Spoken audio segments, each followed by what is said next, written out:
कधी विचार केलाय का महिन्याच्या सुरुवातीला जेवढे पैसे असतात ते शेवटी कुठे जातात आपल्याला कधी समजतच नाही.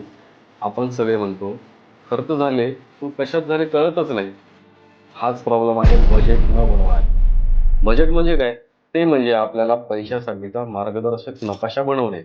जो नसेल तर पैसे कुठे वाहून जातात ते समजतच नाही. अनेकांना वाटतं अरे माझं उत्पन्न थोडंच आहे, मी कशाला बजेट करण्याची गरज आहे. पण सत्य आहे उत्पन्न किती आहे ते कुठे जातं हे जाणणं महत्वाचं आहे. जर तुम्ही बजेट बनवलं नाही तर कॅश फ्लो समजत नाही, अप्रत्यक्षित खर्च वाढतात आणि महिन्याच्या शेवटी नेहमी तीच वाक्य आहे पैसे कुठे गेले. मग उपाय काय? सोपा उपाय आहे. महिन्याच्या सुरुवातीला 10 मिनिटं द्या आणि तुमचं उत्पन्न व खर्च कॅटेगरीमध्ये लिहून काढा. म्हणजेच काय? कर खर्च, वाहतूक, EMI, मनोरंजन, बचत आणि प्रत्येक आठवड्यात ते तपासा. विश्वास ठेवा, फक्त 30 दिवसात तुम्हाला समजेल कुठे अनावश्यक खर्च होतो आणि कुठे तुम्ही बचत करू शकता.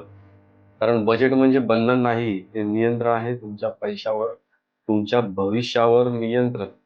हा होता आपल्या पर्सनल फायनान्स सिरीजचा तिसरा भाग, बजेट न बनवणे. अशाच आणखीन उपयुक्त फायनान्शियल टिप्ससाठी रीलला लाईक करा, सेव्ह करा आणि पुढचा भाग पाहण्यासाठी फॉलो करायला विसरू नका.